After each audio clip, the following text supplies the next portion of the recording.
actores armados y movimientos insurgentes, guerrilla, paramilitarismo, narcotráfico y parapolítica. Guerrilla en Colombia.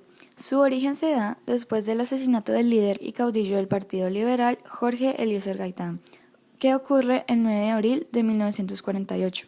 Este fue un detonante para que se iniciara el odio partidista.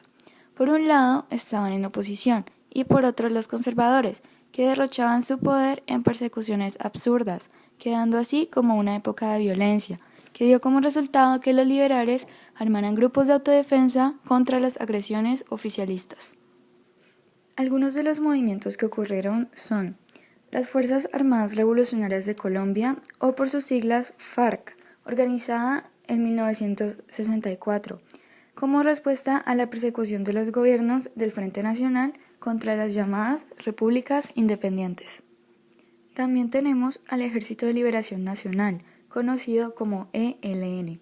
Surgió en 1965 en el departamento de Santander, debido a los cambios políticos impuestos por el Frente Nacional. Son partícipes del conflicto armado colombiano desde su conformación.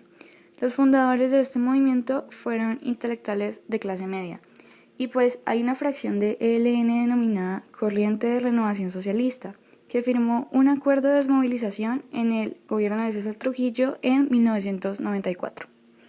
Finalmente tenemos al Ejército Popular de Liberación, más conocido como EPL. Este grupo surgió en 1968 en el occidente de la costa Caribe.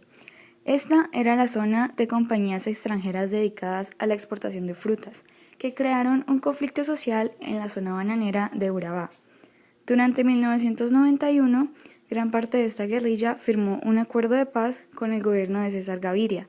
Los desmovilizados conformaron un movimiento político denominado Esperanza, Paz y Libertad, también por sus siglas EPL.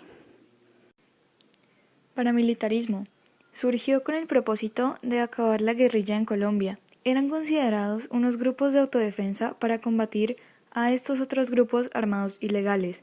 Los burgueses crearon otros grupos con el mismo propósito, para que los cuidaran, ya que en esa época hubo mucha corrupción. Estos se extendieron por todo el territorio nacional con ayuda de ricos hacendados y pequeñas industriales, en los años de 1990, incluso a la conformación de una entidad mayor que se denominó Autodefensas Unidas de Colombia, bajo la sigla AUC, ya que estas dieron en un principio por la defensa hacia las agresiones guerrilleras, pero pasaron a ser actores armados independientes de gran influencia. En estos movimientos se vieron involucrados agentes del Estado, como policías militares, además de representantes políticos y de otros sectores de la sociedad. Narcotráfico. El uso de la hoja de coca, la marihuana y otras plantas había sido parte del estilo de vida de algunas comunidades indígenas a lo largo de América del Sur, pero la demanda mundial de drogas psicoactivas durante las décadas del 60 y 70 incrementó la producción y procesamiento de estas en Colombia.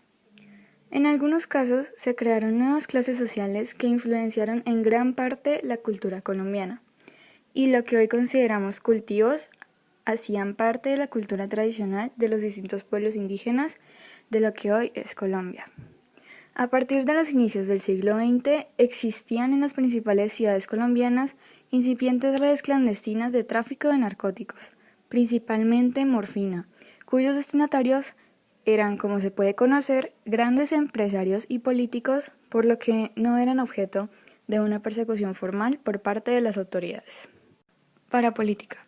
Es el nombre con el que se conoce el escándalo político desatado en el 2006 por la revelación de los vínculos de políticos y funcionarios del Estado con las acciones armadas ilegales de los grupos paramilitares contra los civiles. Esto dio mucho de qué hablar y se volvió un tema muy común en los noticieros colombianos. Investigaciones afirmaron que varios agentes, dirigentes políticos y funcionarios se beneficiaron de estas alianzas. Algunos de estos llegaron a cargos de alcaldías, consejos, asambleas municipales y otros órganos estatales, y aunque mucho se decía acerca de estas acciones ilegales, no fue sino hasta 2006 que se empezaron a ver los hechos, pruebas y acusaciones sobre cómo operaban los grupos criminales de extrema derecha.